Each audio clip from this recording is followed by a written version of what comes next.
At the end of the 19th century, bipolar disorder, previously called manic depressive illness, was conceived as its own psychotic disorder distinct from schizophrenia.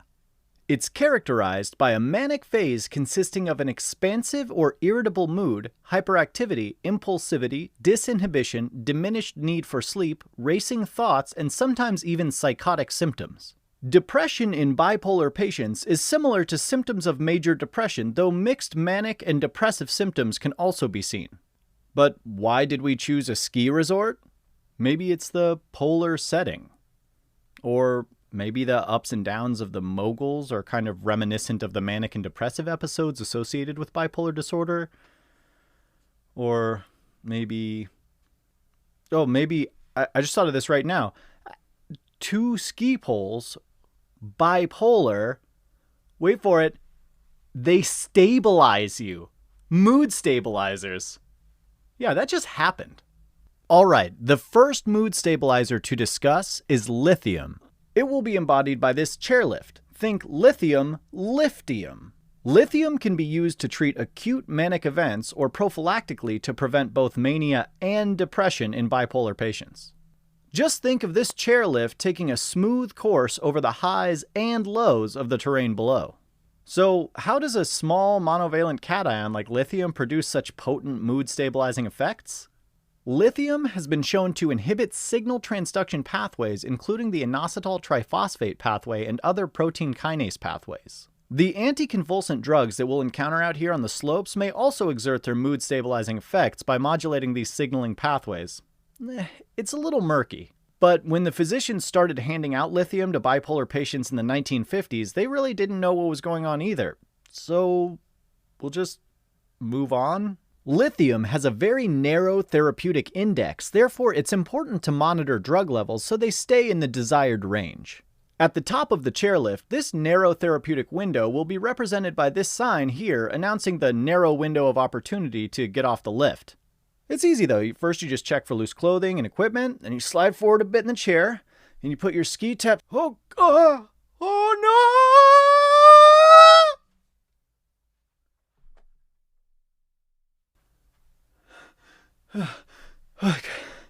Okay, where was I?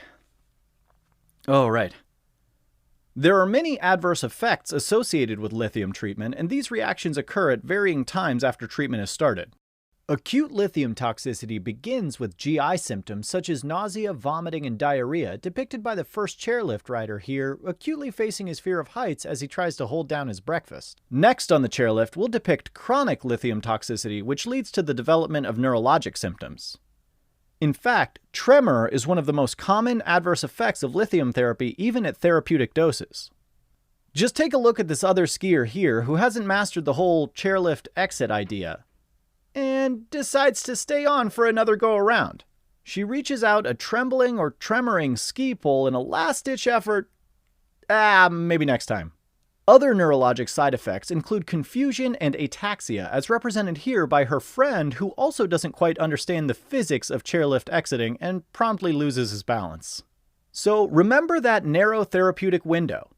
If your patient experiences new onset neurologic or psychiatric symptoms while on lithium, it's time to take a break from treatment and monitor those lithium levels more closely. Another adverse effect to watch out for: lithium therapy will cause reversible thyroid function inhibition in most patients. The thyroid is that bow tie-shaped gland located anterior to your thyroid cartilage, so at Sketchy, our symbol for hypothyroid is represented by a bow tie that's come undone. And come on, everyone knows penguins are the best dressed animals on the slopes. So we've included a sophisticated penguin on the bottom of this snowboard here, who's decided to chillax a bit and undo that bow tie.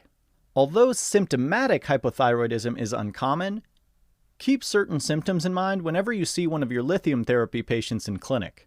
If your patient begins to complain of weight gain, dry skin, hair loss, and constipation, it might be time to order those thyroid function tests. Notice too how our snowboarder is looking a little hefty. I mean, I know, it is a puffy jacket, that's true. My bad. But it's just a little reminder that weight gain is associated with hypothyroidism. Another organ adversely affected by lithium is the kidney.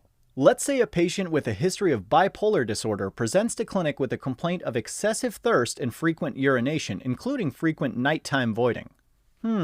Interesting. You decide to perform a urinalysis after 8 hours of water restriction. Surely her urine will be concentrated now, you think. But when you get the results back, glucose, protein, and ketones are negative, and the specific gravity is normal.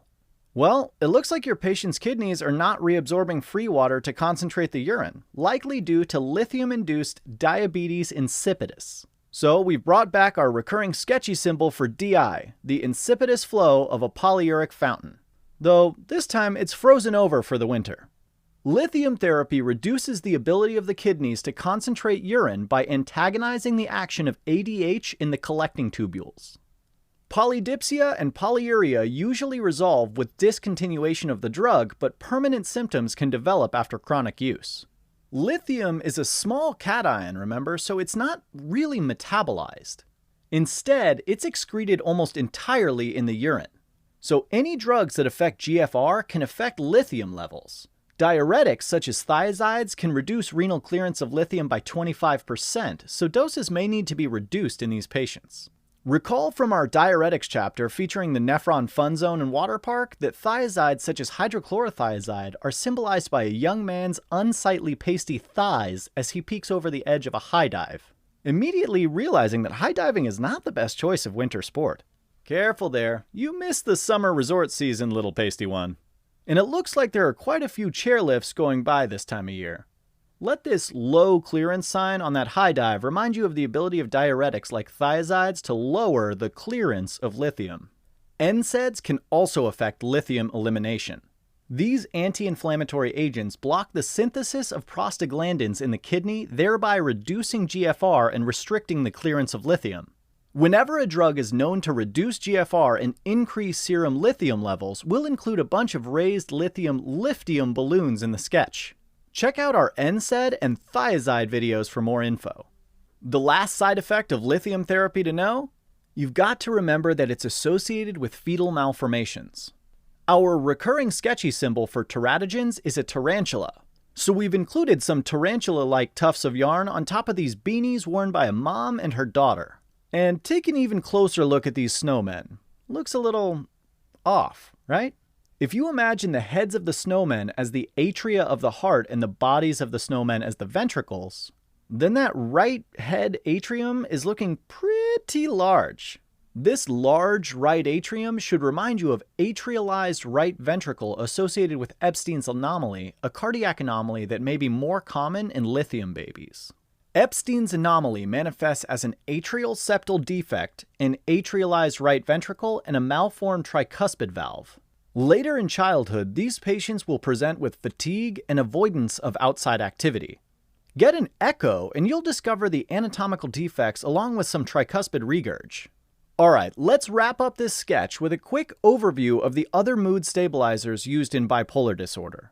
Although lithium used to be the go-to drug to treat the manic phase of bipolar syndrome, many anti-epileptics and antipsychotics have supplanted the use of lithium for this purpose. Valproate, as represented by this winter festive Val banner, is an anti-epileptic agent that can be used first line to treat symptoms of mania.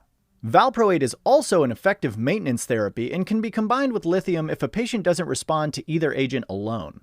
Check out the video on broad-spectrum antiepileptics in the land of the Incas for more info on valproate's use as an antiepileptic.